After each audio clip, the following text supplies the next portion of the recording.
Hello class, welcome to lesson 2.1, which is all about writing equations. By the end of this lesson, you should be able to translate sentences into equations, and you should be able to translate equations back into sentences. So let's start with, we only have one vocab term, and that is a formula. A formula is a rule for the relationship between quantities. A formula is a rule for the relationship between certain quantities. Some common formulas that you probably already know would be like the area of a triangle. 1/2 base times height. That is an example of a formula, okay? Let's jump into our first example. We have a number b divided by 3 is 6 less than c. So a number b divided by 3, I'm going to pair those together. Remember, is always means equals. So there's our equal sign for our formula, or our equation actually. 6 less than c.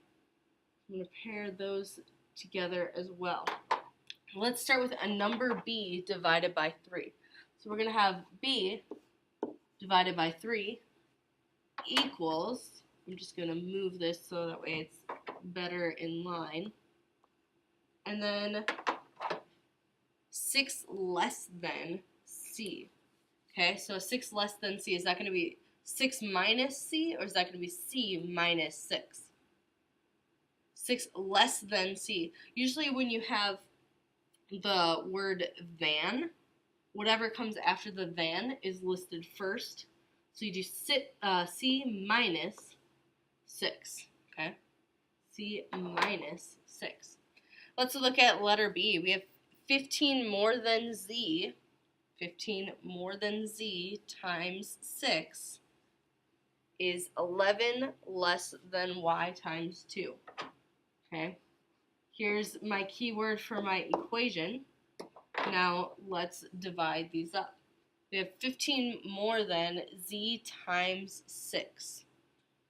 So z times 6, how do we represent that? Because it's 15 more than z times 6. So z times 6 gets paired together. That would be 6z, or you might have said z6. But remember, writing the number before the variable is the proper mathematical grammar, so to speak, okay? You could write z6 and it means the same thing, but it just doesn't sound quite as correct, okay? It's not the way that it's supposed to be written in math. And then 15 more than 6z. And I had just told you that when you have the than term, usually that is what goes first, and then more than means we're going to add. So we have 6z plus 15. Next we have 11 less than y times 2. So less than means subtracting. 11 is going to go over here because y times 2, or 2y, is going to go over here. So we have 6z plus 15 equals 2y minus 11. Why don't you try this first one on your own, see how you do. Hopefully you said the answer was 6c equals d plus 2. If not, you have another chance here. And hopefully for this one you got a divided by 4 minus 3 equals 3b plus 7. If that is not what you got, please let me know so I can help you, so that way you understand how to do these problems. Let's look at example 2. We have a jelly bean manufacturer produces 1,250,000 jelly beans per hour. How many hours does it take to produce 10 million jelly beans? Okay. So we know that we can produce 1,250,000 per hour. And then how many hours does it take to produce 10 million? Well, we want to know how many hours, so we're going to take how many we can produce per hour. We're going to multiply it by the number of hours, so that way we can figure this out. Now we have two really large numbers here with a lot of zeros on the end. So what we can do is we can count out how many zeros are on each end and take off the most that we can. So we have 1, 1. We can just cross cancel these, okay? So now we can rewrite this. We have 125h. That's a fantastic little trick to get rid of all of those zeros. And then we have 1, 2, 3 zeros left. So 125 equals 1,000. This looks a lot more manageable in my book.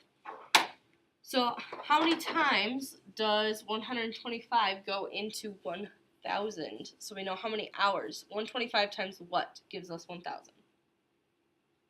Hopefully you figured it out that it would be 8 hours before we produced 10 million jelly beans. It's a lot of jelly beans. Okay, so 8 hours to produce 10 million jelly beans. Why don't you go ahead and try this example on your own first, and we'll move on. Hopefully you ended up with 24 minutes. If not, be sure to ask for some help. Let's look at example 3. Now we want to go the other way. Instead of having a sentence and making a formula, we want to take the sentence and make, oh no, that is what we were already doing. I've clearly lost my mind. We were dealing with equations before, now we're talking about formulas. The difference between our equations and our formulas is formulas have to follow a certain guideline, okay? Like I said earlier, the area of a triangle is always going to be 1/2 base times height. This example, the perimeter of a square equals 4 times the length of a side. We want to know what is the formula for finding the perimeter of a square. So to represent perimeter, we generally use a capital P. Remember, that's the distance around the outside. Okay, so the perimeter of a square, we have our capital P. And then equals, so we're going to say equals, then we have 4 times the length of a side. So we have 4 times the length of a side. So I'm going to say S. And if I were to write that as just one formula that was maybe a little closer together, not awkwardly spaced, it would look like this. P, the perimeter, equals 4S. And that would be all I have to do. That is me taking the sentence and translating it into a formula. Okay? Like I said, the only difference between a formula and equation is a formula always follows a certain pattern depending on which formula you're talking about. So why don't you go ahead and translate the sentence into a formula. Hopefully for this one you said the area equals pi r squared. If you have questions about that, let me know. Let's look at example 4. Now we're going to take our equations and turn them into sentences. So flip-flopping what we did in our first example. Okay. So now if we look at letter A, when we are writing these out into sentences, we are going to spell out each number, okay? So we're going to start with 12. And there are a lot of different answers for this. I am just showing you one for each of these, okay? So I could say 12 minus 2 times x equals -5.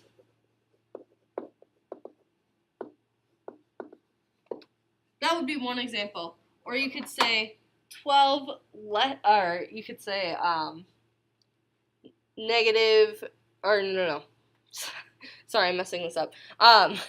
You could say 2 times x is less than, or 2 times x less than 12 equals or is -5. Something along those lines. I tend to write things out the same way that I say them, which I would read this sentence as 12 minus 2x equals -5. But you can't just say 2x, you have to say 2 times x, okay? You have to explain what operation is happening there. Let's look at this next one.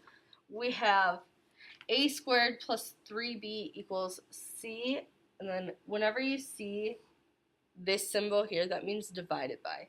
So c divided by 6. Another way to write that part would be like this. C over 6. C divided by 6. So we can write this as a squared plus 3 times b is c divided by 6.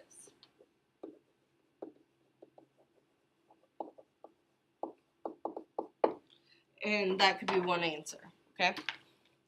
Hopefully that's not too bad for you. If you get confused how to write it, just verbally read it out loud and see how you say it. And chances are you've been reading this for a while and you're probably pretty good at it. You're just not used to having to write it all out. Try this first one on your own. Hopefully for this first one you said 12 divided by b minus 4 equals negative 1. Try the second one and see how you do. For the second one, hopefully you came up with 5 times a equals b squared plus 1. If that is not what you got for either of those questions, or maybe you got one wrong, one right, and you still have questions about it, be sure to ask for help tomorrow in class, or you can email me. Let's look at our last example together. We want to write a problem based on the given information. Okay, so we've been given a lot of problems. Now, what if we're given like the answers, so what we've been solving for, what if we're given that and we're told that we have to come up with our own scenario, okay? So you guys get to be the storytellers, essentially. So we know that F equals the cost of fries. Okay, so we're talking about food, so this is starting off well, we like food. Now we have F plus 150, so the cost of fries plus 150 is the cost of the burger. Okay, burger and fries, getting hungry here. But we then also know that 4 times what F plus 150, what was F plus 150? Remember, this is the same as this, which is the cost of the burger. So 4 times the cost of the burger minus, what did F represent? The cost of the fries equals $8.25. So if we want to write a little story problem for this, we could say that the cost of a burger, because it's the main part of the meal, it's usually what you think about first. So the cost of a burger is $1.50 more than what? More than the cost of fries. Okay, so now I've talked about the cost of the burger, the cost of the fries. Now let's talk about the total bill. So if we said 4 times the cost of the burger,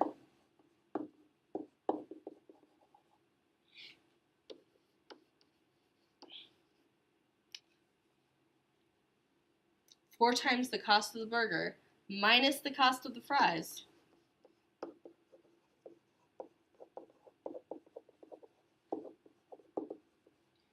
equals $8.25. Okay, so now we've talked about all of the information there, but write a problem based on the given information. Is that what a book would give you? No, they would have a question at the end, something that they want you to solve for. So what's something that we could have the person reading this problem solve for? We could say, how much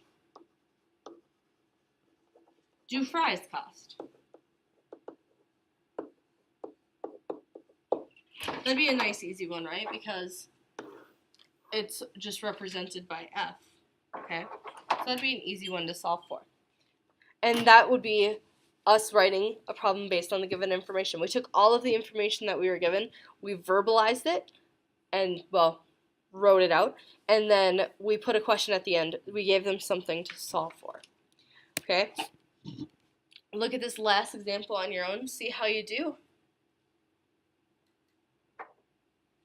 Hopefully you came up with letter A, or Consuelo is 3 inches shorter than Tiana.